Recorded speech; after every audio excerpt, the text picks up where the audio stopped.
Hello. Excuse me. Hi, everybody, and welcome to the channel. I'm glad you're joining us today. I am Carlisle. I am your business optimization and automation specialist with Midas Web. Midas Web is here to help scale your business and grow it through AI training or AI automation. So we have a full automation suite to support you in your back office automations, and would love to connect with you about that later. Today, we are talking about client information. So every day at noon, we come on with great business tips, tricks, and strategies to support you as you scale your business. And we use AI to fulfill that strategy.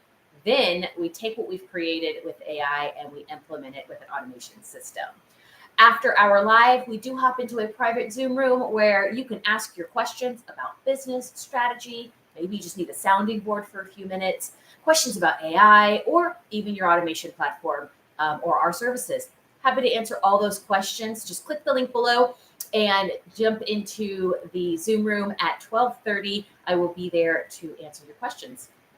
So as I said, today we are talking about client information.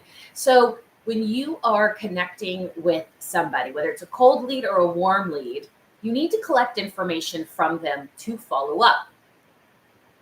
What I have found is a lot of people, including myself, sometimes struggle to collect the right information to really be impactful with our follow-up. So of course, you know the basics, name, email, phone number, those things. But how do you do that in an efficient way that collects the right information for your business? So let's start with the basics. One way that we create a little bit more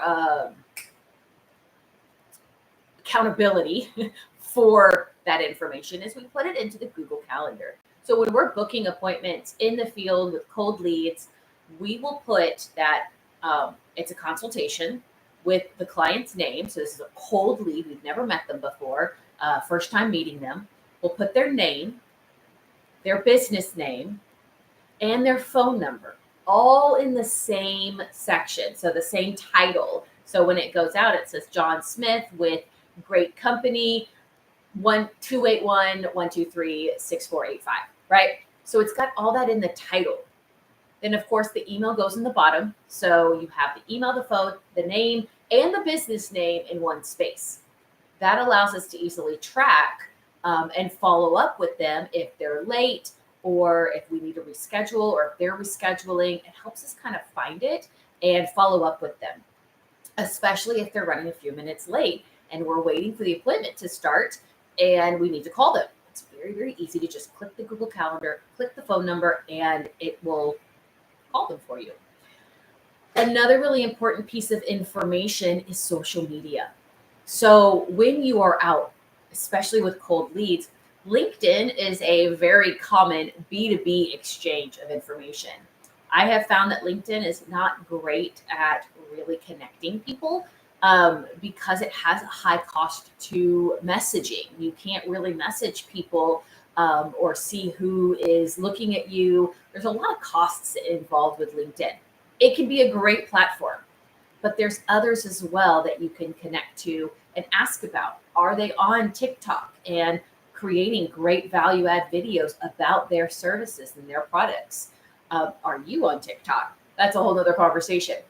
Are they on Facebook? Do they have Facebook groups that they belong to? Things that you can get value add and connect with them and start learning more about them.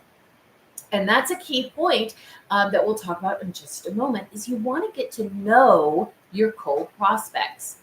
So are they on Instagram? Are they on YouTube? Do they have a YouTube channel where you can go and learn more about them, their business specifically?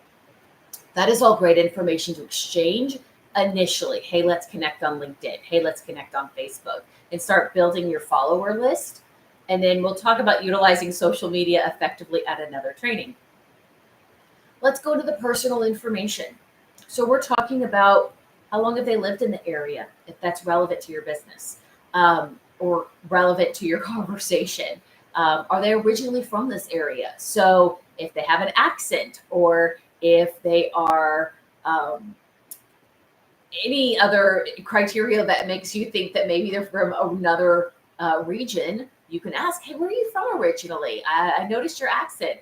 And they would love to talk about where they came from, how long they've been in your area, and whether they just moved there, and what's your prior industry. Do you have a family? Now, this is not an interview. So when you are, say, cold prospecting, you're going to a networking event, you're meeting people for the first time, you don't just come off with a list of questions. Where are you from? Who's your family? Where do you live? Da, da, da. It's got to be weaved in. So that traditional opening conversation is, what do you do? They say their industry, and then awesome. How long have you been doing that? If they say 3 years, oh, what were you doing before? So now you open up that conversation. Awesome. Were you doing that in this area? And so on and so forth. So build that conversation naturally. If they happen to mention their family, or they just had a family vacation. Oh, awesome. Where did you go? Did you enjoy it? Do you have any kids, pets? Start getting all of those, that information initially. And so what that does is it builds that connection, that relationship.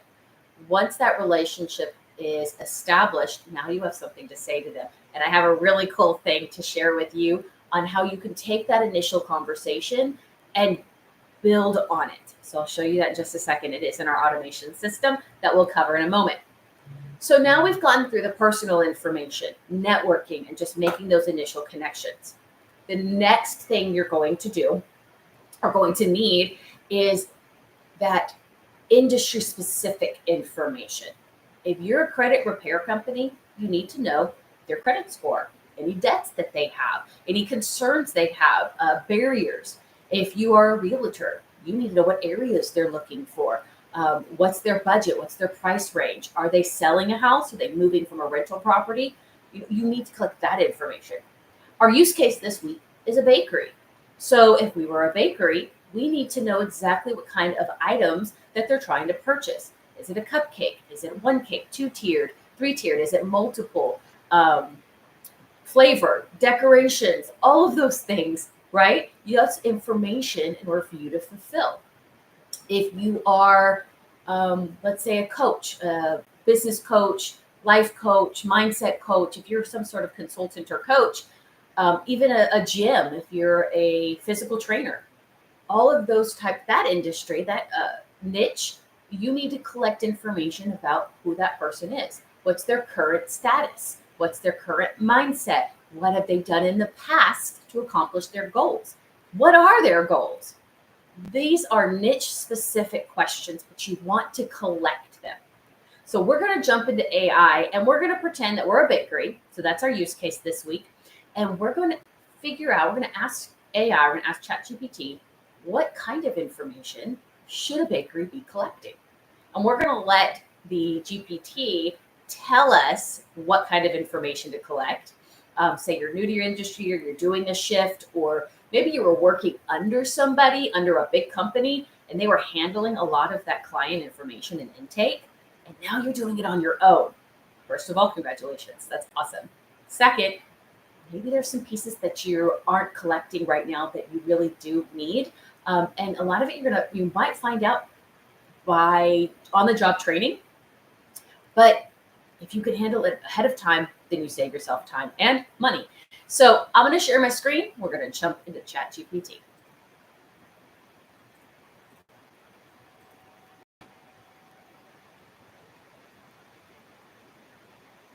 All right, so we have ChatGPT.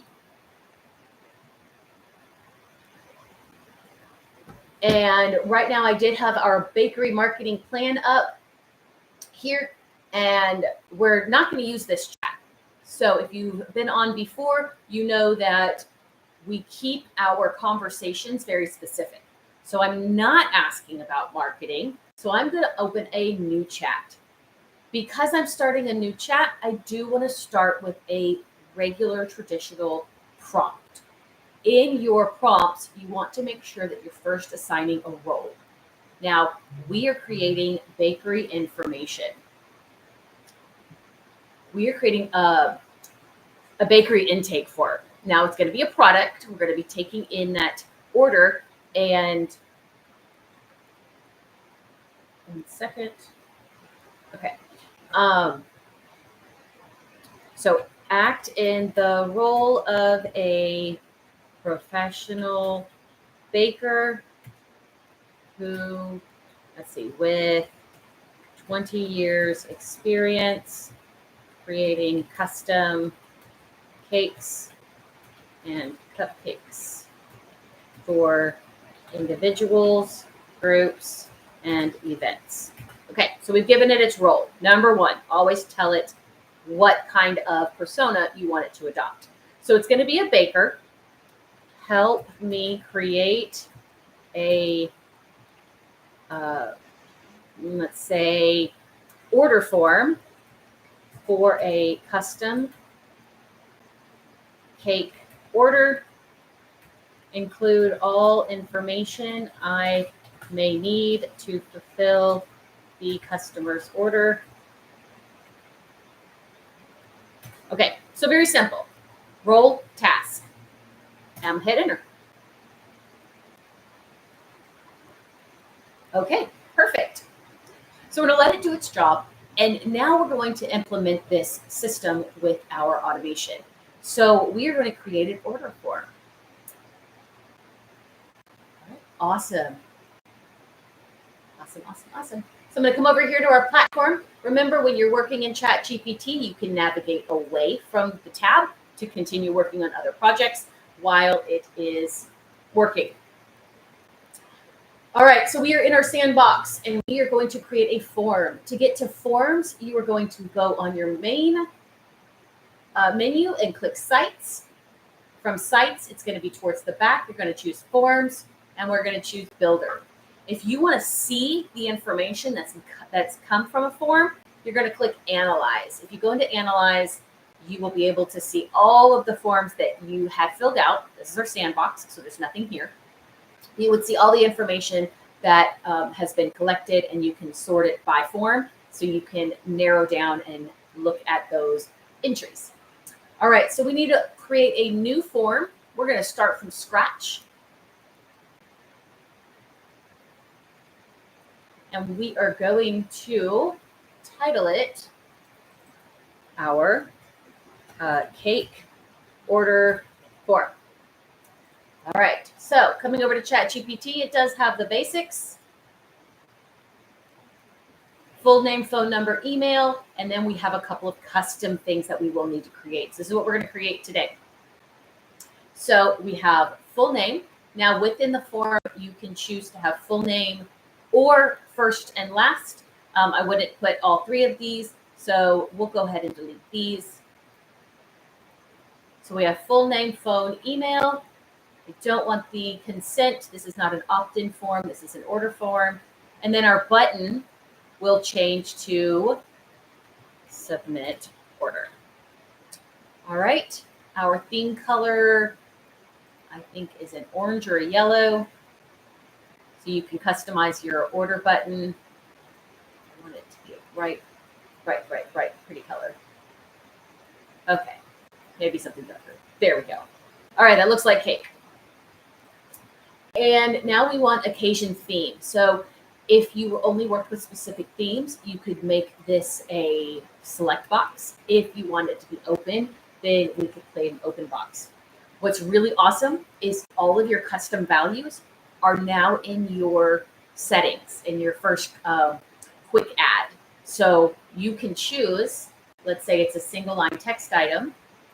We're going to drop it in, and now we need to edit it. So we're going to click on the element. It's highlighted. Come over here on the right for the settings and change it to occasion. Our placeholder will appear in the middle. So this is where we can put wedding, birthday, anniversary, etc. So that gives the customer an idea of what is expected in that box.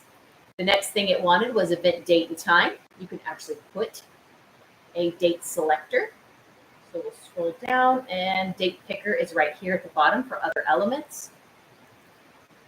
And I'll put date of event. You can also change the width. So right now it's taking up the entire width, but a date is a pretty short entry item. So I can change its field width over here on the right. And let's go ahead and make it 50%. Oops, there we go. So now it's half the width, and I could put something else on this side. Event time. So I don't think that there's a time creator. So we'll create another single line text box, and we'll put time of event. Then change that to 50. And I'm going to slide it right up here. Oh, first thing I have to do, I'm going to unselect all my elements. So nothing is selected, just the order form. Come over here to the right where it says style and options. That's going to open your settings for the entire form. And I'm going to choose 2 column. When I choose 2 column, that will put things next to each other. If you wanted a longer item, then you would just come back, say email, and let's change the field width to 100. Perfect. All right. And what's next? Building out the next one, event location.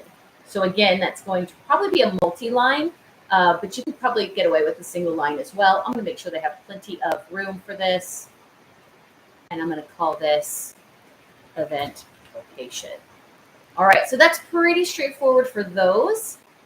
Let's go on to something a little more complicated. Let's go for these.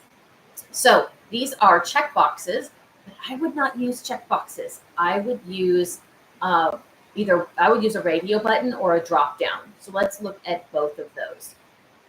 If you wanted to do quantity and things like that, you would probably need to use the actual e-commerce. For our form, this is for a single cake order. All right, so we're going to go and just create a few of these for an example. So your checkbox is here. It'll let them select multiples. The radio will only let them select one. And then you have the drop-down menus as well. So let's say that we want to do the radio button. The settings are the same. So I'll select the element over here on the label. I'll say cake size.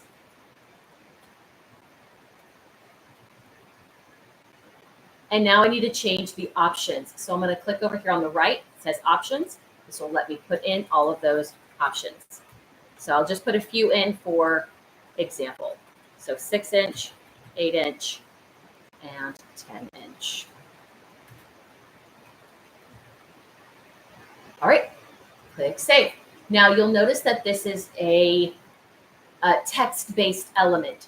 If I wanted images, I could do that in another place. I'm going to show you that really quick. So let's go to custom fields. If I wanted to add images for these cakes, oops, I had a spelling error. Let me fix that.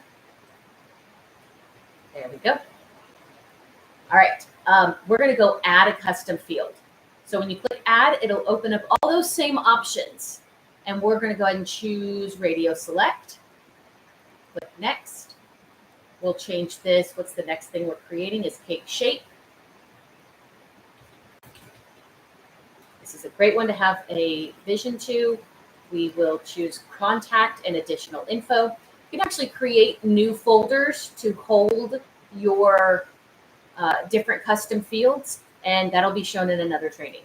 So we'll have round, add an option, square, add an option, and rectangle.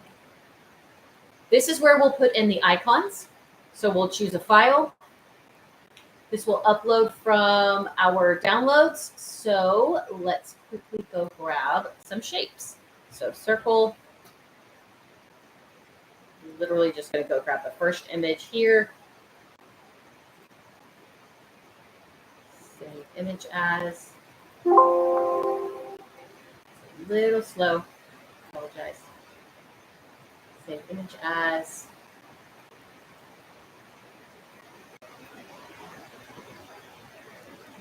Circle. And I'll just share that with you real quick. Okay, so once you've saved all of your shapes, you'll choose your file.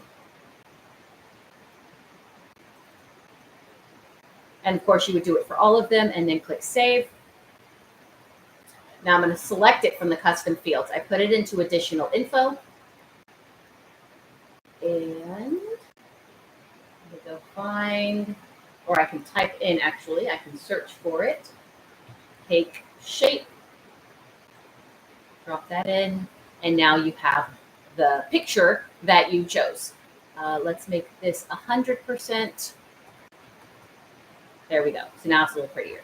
So now you have this nice box for each of those images, so you can customize this and build out the rest of that order form. Now, I mentioned earlier a creative way that you can create and build the relationship with your new client. So I'm going to show you that form really quick. Once you have a cold lead and you learn all about who they are, their family, something coming up in their life, we have a custom value that we created called first text message.